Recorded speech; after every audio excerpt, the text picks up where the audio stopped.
believing anything. Well, we've done a great brainwashing job on them over the centuries, and especially the last few hundred years. We've just brainwashed them completely. They believe anything we tell them. And, in the meantime, we have a lot of fun around Passover where we steal the children. And, I know you know because I've heard it on your show before. I mean, we steal 100 to 300,000 children a year just here in this country. And we drain the blood and we mix it with a Passover bread. And then we throw the bodies into the slaughterhouses that we own. And we grind up all the bodies in the sausage and the hamburger. McDonald's is one of our favorite outlets. And the people, they eat it for breakfast. They eat their children for lunch. And, as Jews, we gotta do what we do. The most important thing to remember between you, Pastor Wickstrom, and me, Rabbi Hedy Finkelstein of New York, that we both have two fathers, and so that's why we look at the world in two different ways. And we know that there's a massive collision that's going to take place between two forces, don't we? Well, that's what your book says. Our book says that we're going to take over the world. Well, I look at you... You're doing a pretty good job right now.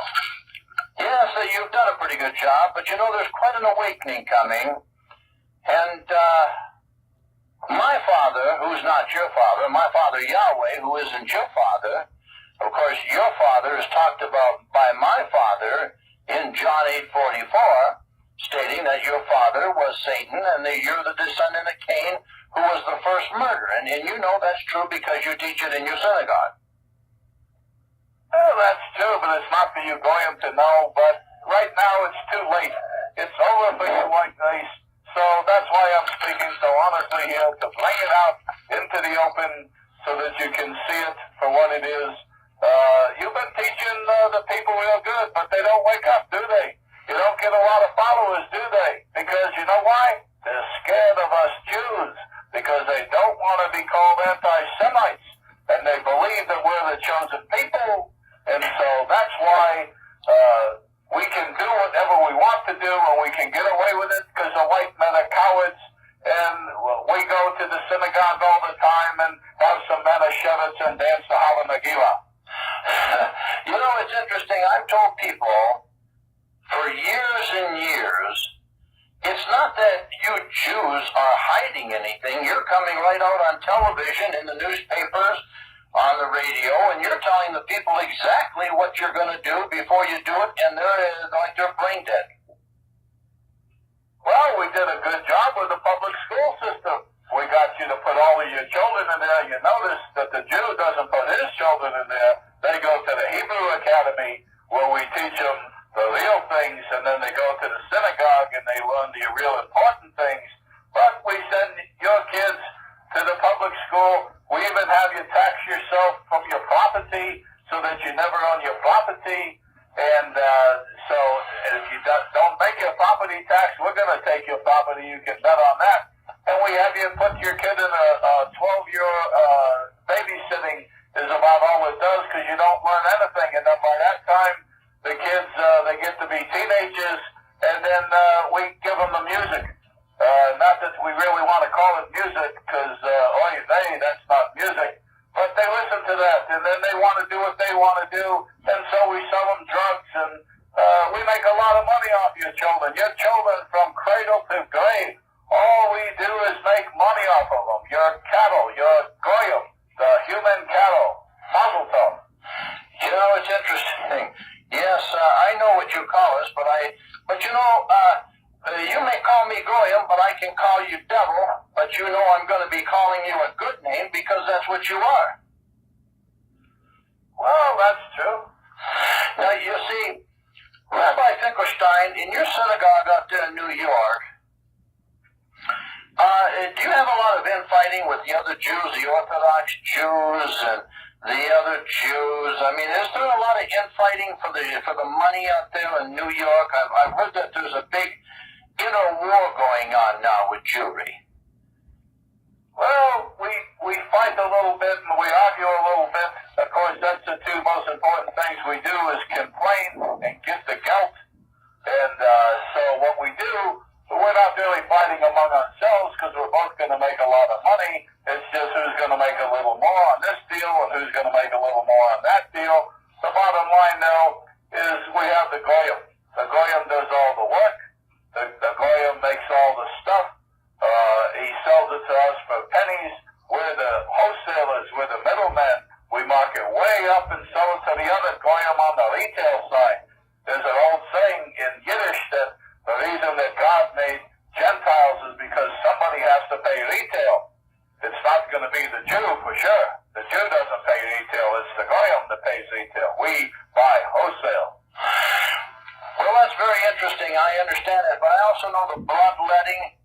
I know that on your Passover, which isn't mine, that a lot of little children do disappear, and I do know that, and I know a lot of police departments and agencies have been informed, but you're very open. You're very open tonight. I'm very surprised that you're talking about the bloodletting of the little children, that you put their blood in the matzo balls, and that you eat it on sacrifice on Passover. Well, there was a Goyim that wrote a book about it back in the 30s. I forget his name at the moment. But anyway, he wrote the book. People didn't buy the book. People don't want to listen. We've been doing this for thousands and thousands of years, since down to Adam's time. We take the children of our enemy, which is the white race, and we bring them to the basements in the synagogues, where we drain the blood and watch them die there. It's very similar to how we do the sacrifices that we do with the kosher butchering, and so we do that, and then we mix it with the Passover bread, and so we eat the blood of our enemies. And the bodies, we're not cannibals, so what we do is we take those, because we can make some shekels, and we give them to the slaughterhouses. And those are pounds and pounds and pounds of meat that we grind up in the sausage and the hamburger, and that's why we made those the most popular thing, sausage for breakfast and hamburger for lunch. And so all the Goyim out here are really eating their children. And even when we say this outright and tell you people, you don't believe it. So that's your problem. You know, I've got a question, and yes, it is a problem. But you see, I've always wondered, how did you Jews ever get control of the i.e. Christian churches in this country? It's always baffled me to a varying degree, Rabbi Finkelstein. You know, you have your synagogue out there in New York on the East Coast, but I'm wondering, how did you ever totally get control of these Christian churches who at one time told their congregations to stay away from you Jews? How did that happen? Well, you know, our father Lucifer, the number one thing of all the organizations out there on the earth that we would want to infiltrate and take over of you Goyim, obviously would be the churches. So we attacked them first, and we attacked them most. And we infiltrated the Catholic Church right from the very beginning. Why do you think the Pope and all the cardinals and the bishops wear a yarmulke? The white race never figures this out. And so then we took all your books that had all your scriptures in there, and we burned them. And then we wrote them in Latin so that you couldn't understand them. But we understood Latin because we're Jews and we're smart and we're educated. But you, Goyim out there, you never teach yourself. You don't self-teach. You're always looking for somebody else to do it for you. So you wind up being schleppers all your life. And so anyway, 1,000 years later, when a bunch of the white race started to wake up in Europe, and they started to leave the Catholic Church, it was a terrible time because we weren't making as many shekels as we used to. So we had to put a stop to it. So the kings that we had in our hip pocket, just like the politicians in Washington, D.C. today, we paid them off to get you declared heretics so that they would crucify you and kill you. But there was too many of you, and the West was opening up, where the Jews opened up New York and Rio, and everybody started going west to the Americas. And so we had to come up with a plan B. And plan B, we formed the Jesuits. was a nice boy, Ignatius Loyola, that he started the Jesuits, and so they decided to infiltrate all the Protestant churches out there, and as always, us Jews work our way to the top, and then we take over the money line, the shekel line, the most important line, the lifeline, the gold, and so we took that over. And so slowly but surely we teach the teachings, change them a little bit to where it's all run by the Catholic Church again, the Mother Church. It's your mother, but the Father Church is the synagogues in Israel and in the synagogues in New York. You know, this is most interesting. There was a report just recently, a couple months ago here, Rabbi Finkelstein, of Ethiopic Jews in Israelite. These are black Jews, and the Jews in Israelite didn't want them there, and the Ethiopian, the black Jew, said, "Oh no, we're Jews, we belong here too."